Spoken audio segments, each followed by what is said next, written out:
Welcome to the 17th installment of One Week Critique's interview series. I'm Ingrid Wenzler, an editor for One Week Critique, and this is Thomas Mira y Lopez. Welcome, Tommy. Hi, Ingrid. Thank you for having me. It's great to be here and looking forward to it. We're so happy to have you.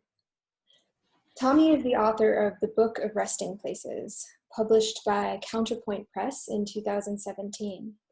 His work has appeared in Alaska Quarterly Review, the Georgia Review, Kenyon Review Online, and the Normal School, among others.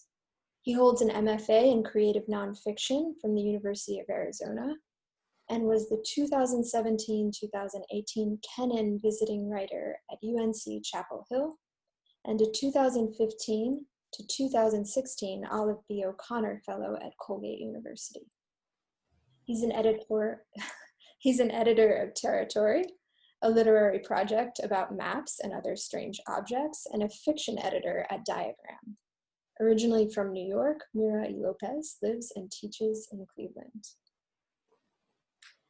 So Tommy, your current project is a manuscript about the last year of Joseph Smith's life. First, for viewers who aren't familiar, who is Joseph Smith? Yeah, so Joseph Smith was the founder of Mormonism, or the Latter-day Saints. He either found or did not find a set of golden plates on a hill in upstate New York that contained a fabulous and fantastic history of an ancient race of people who came to the Americas well before anyone else. That became the Book of Mormon. He founded the church and was succeeded by Brigham Young.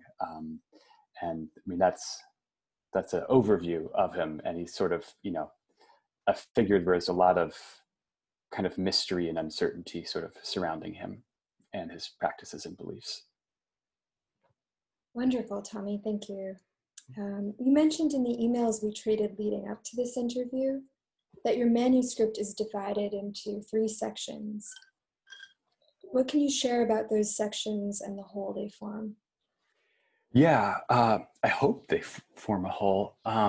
So the 3 different sections, there's the first sort of strand follows the diary and some of the theologies and doctrines and beliefs that Joseph Smith followed during the last year of his life in Nauvoo, Illinois, which is a town on the banks of the Mississippi, somewhere south of Chicago. I'm not exactly sure how far. So that's the first strand. The second follows a group of graduate students and a couple of academics over the course of a night. And what sort of binds them to Joseph Smith is they're all taking a graduate class on Joseph Smith. And the third strand looks at a Mormon missionary named Addison Pratt, who is the first Mormon missionary, or one of the first to travel to the South Pacific and lived for a number of years on the island of Tubuai, sort of just south of Tahiti. And it follows what he did there and what happened with him. And maybe, sorry, I could add quickly that those first and third strands, the historical ones, are nonfiction, and the second strand is fiction, or at least fictionalized. Okay, wonderful.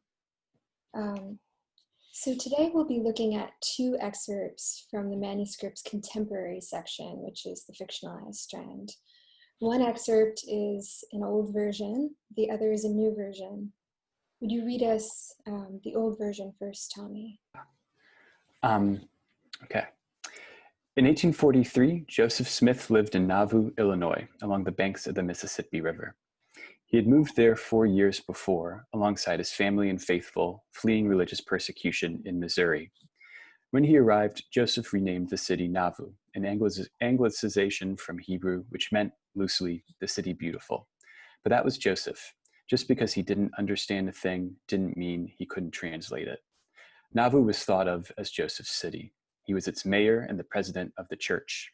By 1844, Nauvoo would have as many people as Chicago and emerge as a legitimate threat to its religious and political rivals.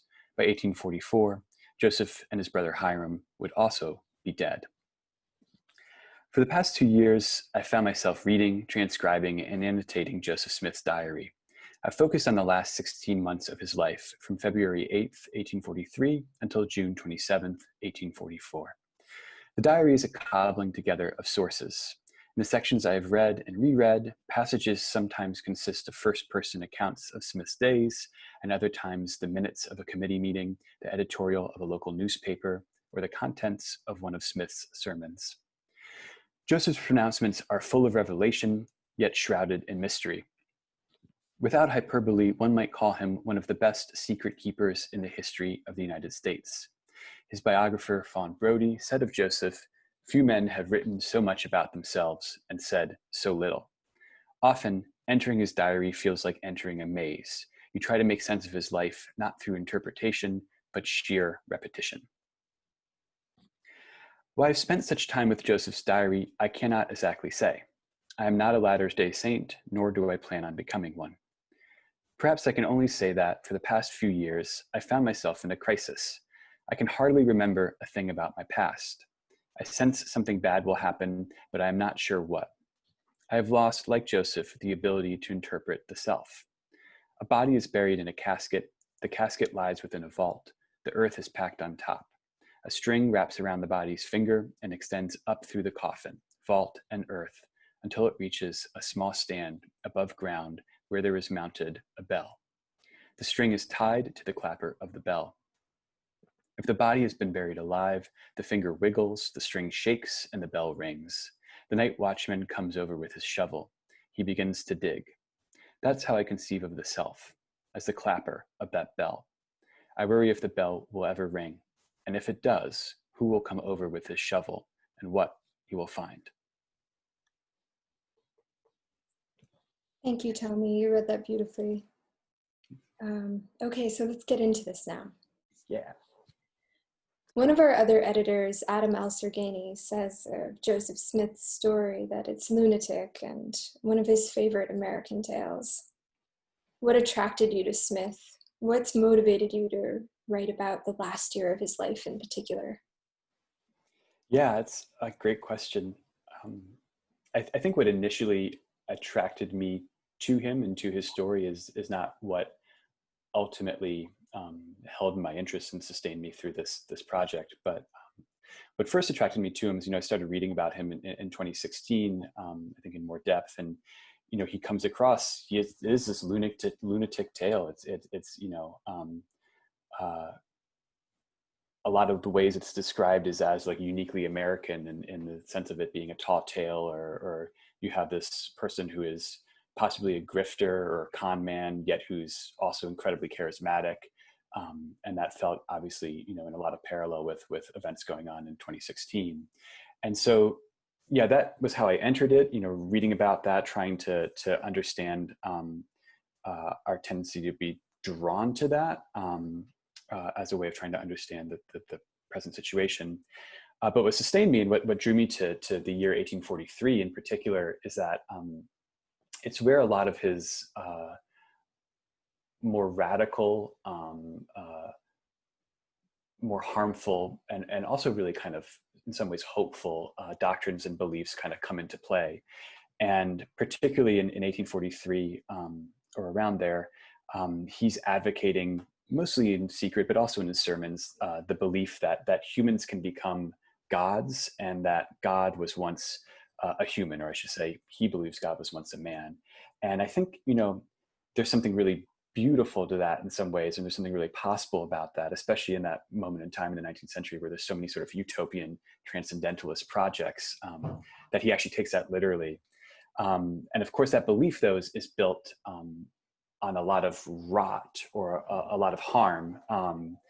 For one, it's built on plural marriage, the idea that, well, one becomes a god by marrying a bunch of people who can't exactly say no to that. So that's not great. And it's also built upon the idea of baptism for the dead, where Joseph and other Latter-day Saints would recite all of the names of the dead and have saints stand as Latter-day Saints stand in as proxies for them. And that was sort of seen, to put it sort of unartfully, as gaining you points in heaven so you could become more godlike. So basically, converting people to Mormonism after they were dead when they could no longer consent to it, which seems a little bit unhealthy as well. So I was interested in that tension between, a hierarchy or system that can contain a beautiful idea, but also that's wrapped up in with some really insidious things as well, or insidious practices. That's all fascinating. One of my favorite parts about this series so far has been hearing more about, where and how stories originate for different writers, and I mean, what it is that excites them about, the odd thing that they're on. So thanks. Okay, so would you read the new version now? Screen share again. Sure. Over the last 2 months, the adjunct had read the books and papers on the professor's syllabus. He compiled notes on Joseph Smith's life, which is to say he began and then archived many Word documents in which he copy-pasted entries from Smith's diary. He particularly enjoyed recording Smith's entries on the weather: the hail the size of chestnuts, the rise of the Mississippi, the pine floated downriver. Once he printed out the documents, he began leaving his own comments in the margins. Why the adjunct did this, he could not really say. Despite his initial fascination, he did not expect to find out who Joseph Smith really was, nor did he expect to uncover the truth of any great secret. He harbored no intention of becoming a Latter-day Saint. If pressed, the adjunct would say that for the past few years, he'd found himself in a crisis. Sleeping gave him trouble, and when he woke up in the night, he sensed something bad would happen, though he was not sure what. At first, he thought his insomnia was a matter of physical discomfort, and so he placed a pillow between his knees and wrapped his arms around another one. Still, he woke up. In the middle of the night, the adjunct's life seemed most real and most terrible.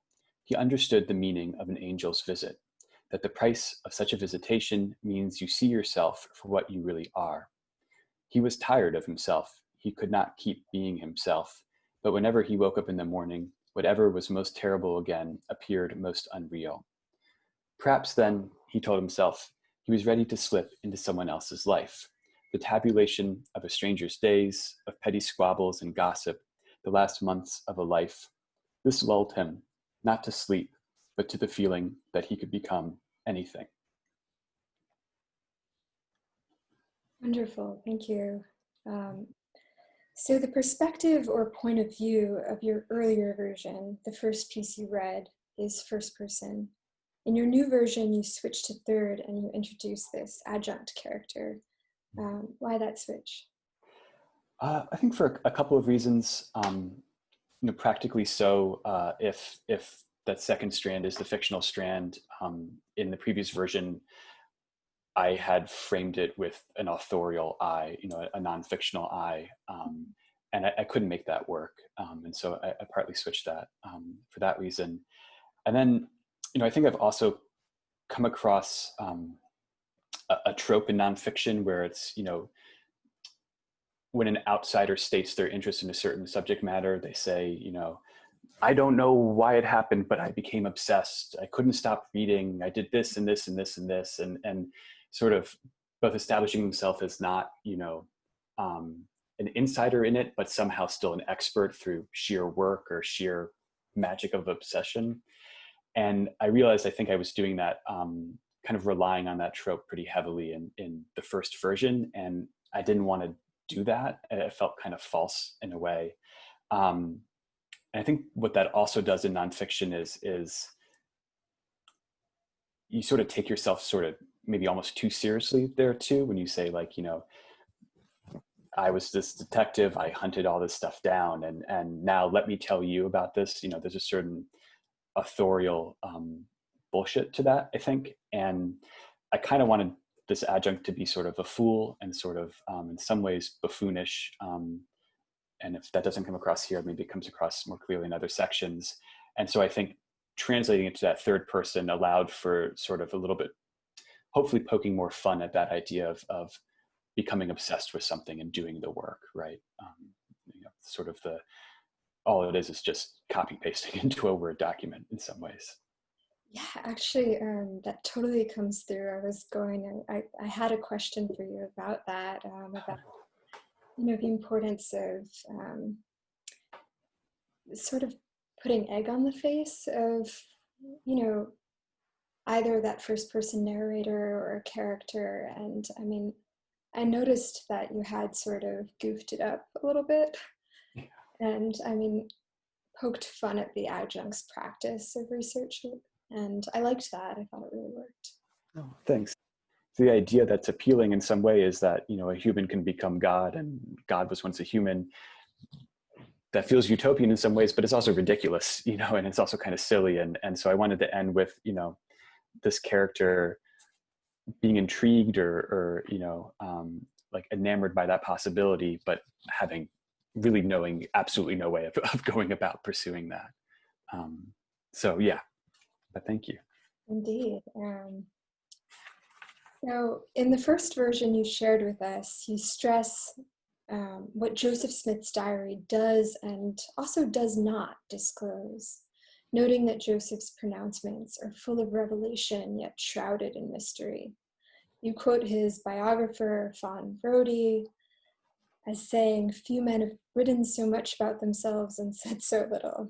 A deeply funny line. Her book is fantastic, yeah. It's ironic, or is it, that this speaker in crisis, concerned specifically with the self, would want to spend time with the life of another who doesn't much or can't very well speak to selfhood? Maybe there's a comfort for this speaker in meditating on Smith, keeping his company and trying to access his sense of self through another who may have been similarly or very differently lost. This is me speculating a little bit. In your new version, you've cut content on Smith's mysteriousness. You've also cut the Fawn Brodie quote. I'm wondering, what made you cut that content? Do you mean to place more early emphasis on the adjunct character and his need to lose himself in the details of another person's life?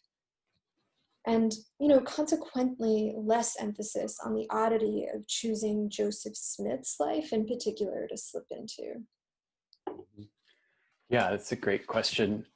You know, I think in some ways this is maybe a cheat of an answer, or yeah, I cut the Fawn Brodie, I cut the quotation and some of the stuff about Smith there, and moved them into other sections in the manuscript. And that was all about trying to contain everything about him seen from a contemporary eye, trying to contain that within the fictional narrative instead of having an external eye or authorial eye talking about him. So it does crop up elsewhere. But yeah, as far as, you know, I guess, you know, I'm about to say I'm obsessed with like a nonfiction writer, but the idea of, you know, a self who's lost a sense of self, or a self who's kind of foundering and sort of reaching out in the dark. I think, you know, there's some ways in which Joseph Smith exhibits that, although who really knows, since he's, again, so shrouded in mystery. And there's ways that the adjunct exhibits that too, but maybe in different ways. And I think what I want to do with that character starting here is emphasize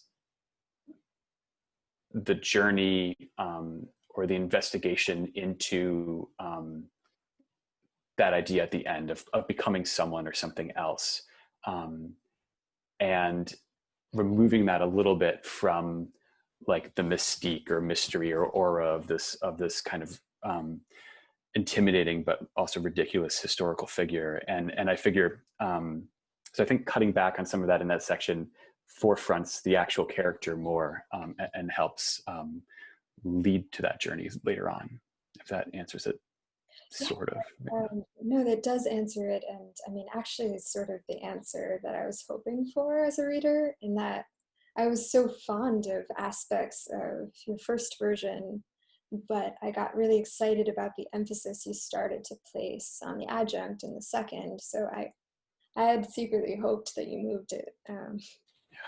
I think, you know, something that you do really well across your work is, I think you balance the high and low very well. I mean, going back to that thing of putting egg on the face of the narrator or a character, you know, you're constantly getting sort of lofty in places, coming to these wonderful philosophical conclusions about death and what it is and memory. But you know, you're also, as a character, often like eating salsa in funny ways. Yeah. So actually turning to the Book of Resting Places, your first book, it's about death, it's about where and how we keep our dead, it's about memory, and it's about forgetting too.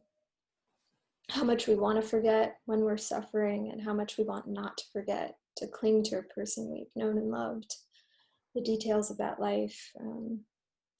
I actually want to read a little bit of one of my favorite scenes. You're in a cherry orchard on a hill overlooking Prague. You've just turned 20 and you're dressed up as one of the 7 deadly sins for Halloween. You climb a tree and you wonder, here's where I'm reading from the book. When are you most yourself? Is it when you do what you do every day? Or is it when you do something for the first time? Like say when you dress up as Greed for Halloween, are you more or less yourself then? Like say when you find out someone you love will die, are you more or less yourself then? Like say when you're gone and someone tries to capture your ghost. Kind of getting chills. Do you see this new manuscript as in some ways being in conversation with the Book of Resting Places? Do you think they share similar concerns and thematic threads? When I saw that you'd chosen that passage, I was like, oh shit, like that's got a lot more connections than I knew, right? Even down to like, you know, this historical figure finds this revelation golden plates on a hill, you know, near trees, and this again, you know. So I think there's a lot there that I didn't realize was there. I mean, practically speaking, like sort of the first like inkling or like sniff I had of this project was in doing research for the Book of Resting Places, actually reading a book that I think you had recommended to me, which is really cool, and getting to the story of the Granite Mountain Record Vault, which is sort of a database or repository built into the side of a mountain outside Salt Lake City, where there's stored billions and billions of names. It's this huge sort of registry or database, all of those names being used for baptisms for the dead by the Latter-day Saint Church, Church of Latter-day Saints. And so that was the first sniff. And so, you know, that connection between the dead and sort of these lunatic ideas helped connect it. And then here, yeah, I think, you know, that idea of, you know, even when we think something isn't shrouded in mystery, it is, and maybe most often true about ourselves, you know, I think comes from thinking about the dead and the containers for the dead and how our memories get distorted of them over time. And, you know, that seems very much true of this sort of historical figure who is also a tall tale, right? That idea of whatever there is that's true about him getting distorted over time as well. And so I think that definitely interests me. And then even that quote about like, you know, I still wonder about that. Are you yourself when you do what you do every day or when you do something for the first time? And I think that's what, you know, why I liked reading someone else's diary from the 1840s, because it's just, you know, they're transcribing the news or they're talking about the weather endlessly and it's so mundane and it's so boring. But yet at the same time, there's, you know, they're doing these kind of batshit, really fringe things. And that question of where the self settles in between there, I'm really interested in, and I don't think I'll ever figure out. But I just want to keep asking in various ways. Perfect, and fascinating. We're going to have to talk more about that later. So the new version you shared with us ends with these lines. And perhaps then he was ready to slip into someone else's life, the tabulation of a stranger's days, of petty squabbles and gossip, the last months of a life. This lulled him not to sleep, but to the feeling that he could become anything. I'm wondering if you're thinking about the adjunct's relationship to selfhood as well. I don't know how else to put this, but healthy in certain respects. He's in crisis, but we all get tired of being ourselves sometimes, right? We can't stop being ourselves. But maybe by trying to be by trying on someone else's life for a while, we can find, some like ease, quiet our own existential turmoil or angst, whatever it is, and actually realize ourselves more fully. I guess more simply put, I'm asking, are you seeing the adjunct's sort of escapist behavior as necessary and good? Yeah, I think so, sort of, maybe. I had never considered it from that perspective, and I think that's really, I think it's going to change how I think of this character, who's both a self and not a self. It's, as is anything. I think it's sort of important that, like, he is an adjunct, and that's something that's, sort of supplementary or seen as not, obviously contingent in speaking of like a labor force in academia or whatever, but seen as something supplementary or not central to something. And so I think a mode of thought of the self that tries to center the self in some ways, that particularly for someone who's been decentered, at least professionally, or pushed to the side, I think there is maybe value in that, right? Or just, self-betterment by spending time thinking about it. But I think with any sort of escapist, fantasy, that there's the harm in, not the harm, but in spending time in the escape, he's still going to be an adjunct, right? Like there's, that's time not spent put to, I don't know. Not that there's anything wrong. Speaking as an adjunct for many years, there's not anything wrong with that. Yeah. But so, yeah, I think that is, there is probably a mix there. I'm a really big baseball fan, and I feel like there's a certain element of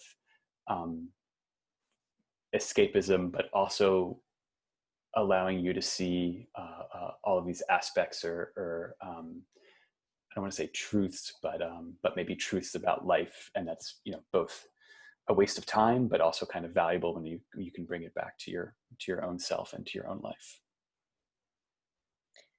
Yeah, that makes sense. That makes complete sense, that it would be that tension between escaping a little too much and, finding yourself exactly where you left yourself. And also, maybe like putting on a mask, trying on that greed costume, and maybe just feeling free to let loose and do something a little different, and kind of coming into yourself more fully that way. Mm-hmm. Makes sense. So I'm really fond of characters who don't have all the answers, but who are reaching for them at a constant. Your adjunct doesn't know why he begins commenting on Smith's diary. I'm quoting you now. If pressed, he would say that for the past few years, he'd found himself in a crisis.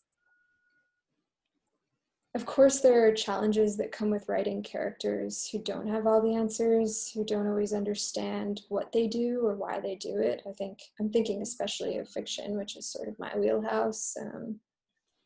That, if characters come up empty-handed too much, the reader can feel that way too.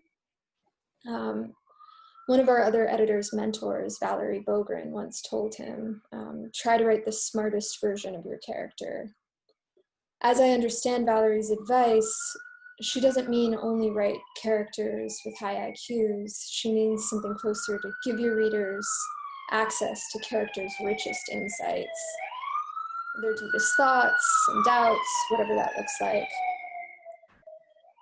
And, also, so importantly, show us where those characters get stuck and stymied, where they hit a wall. I think your work is really rich with questions and full of moments where there are more or as many uncertainties as there are knowns. So my question for you is, how do you go about balancing questions with answers and knowns with unknowns? I think that's what, attracts me.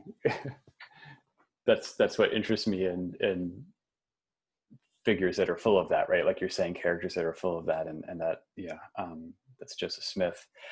I don't know. I think there's I want to answer this question about 3 different ways, and probably none of them are a satisfactory answer, and probably probably all of them speak to why I struggle with fiction.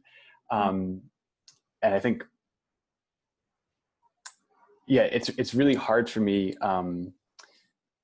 to put characters into action, right? It's much more, it comes more naturally for me to put them into thought. And of course, as we're sort of talking about, that thought can get recursive and loop and we don't end up anywhere. But as far as, like knowns and unknowns, I mean, I think, I'm just like butchering probably Socrates or whatever, but like, the smartest thing I can say is that I'm not smart. And the nice thing about entering my 30s is becoming more comfortable with all of the ways that I'm kind of dumb, and not feeling as much pressure to feel smart to myself. And I think that's partly why I chose to put this in third person as well, is that it felt more license to give this character both insights, but also false insights, and hopefully allowing, maybe not in this section, but eventually, that narrative itself to separate from the character's insights, so that we can sort of see where the character is deluding themselves, or maybe where they're onto something, and we can kind of come to our own conclusions. And so I think, something with writing in first person or writing nonfiction in first person is, I think I got really sensitive about trying to sound like I knew what I was talking about, or trying to sound smart when I don't know. I don't know, much of anything. And so, yeah, it felt kind of freeing to take a step back from that. And whether that leads to, that doesn't exactly lead to concrete action, which I am told is an important thing to have in fiction, but I think it does lead to, you can still see the character think through something, and you can see the narrative think through the character thinking through something, and hopefully that at least provides a tension or a distance that makes you want to keep reading. Yeah, I mean, I would guess. I don't know. Yeah, maybe not. Wonderful answer to a challenging question as well. I think it's something I think a lot about in fiction, and the little nonfiction I've written, that balancing act. And I love what you have to say about that. So concluding questions, can you tell me a little bit about where you are with this Joseph Smith manuscript and what you're working on at the moment? Yeah, it's, I've got, this draft finished. It's called Smith, but with a Y, which is probably a terrible punny title. And that's out. It's out with a couple of readers right now, and I'm kind of just waiting for word back from it, on it, before taking the next steps. And then I've been working on a couple of things. I think lately I've been sort of working on. I read Kate Zambrino's Screen Tests lately, which is sort of a book of, it's got essays in the back, but earlier on, like a book of kind of shorts that feels, they're called stories, but they feel, autobiographical in a lot of ways. And so I've been writing a couple, like a couple of shorts here and there that I'm calling stories, just because I feel like that gives me license to say what I actually want to say, and not feel afraid of it or something like that. So I've been working on those, and some other kind of projects in the drawer, but that's where my attention is now, and I can fit it in during the semester. Wonderful. And finally, where can we find your work? Where can readers order the Book of Resting Places? Oh, yeah. Thank you. It should be on, bookshop.org, or you can go through Counterpoint Press as well, their website, and I guess Amazon, but, boo. But yeah, bookshop.org, if you feel so inclined. It's there, I believe. Well, lovely, Tommy. Thank you so much for your generous answers and your thoughtfulness. We're so glad to have you. It's I was saying to you before, it's so cool to have such like intelligence and insight and generosity spending time with that work, and it's it's rare, and it's I feel very lucky to have done it. So thank you for having me.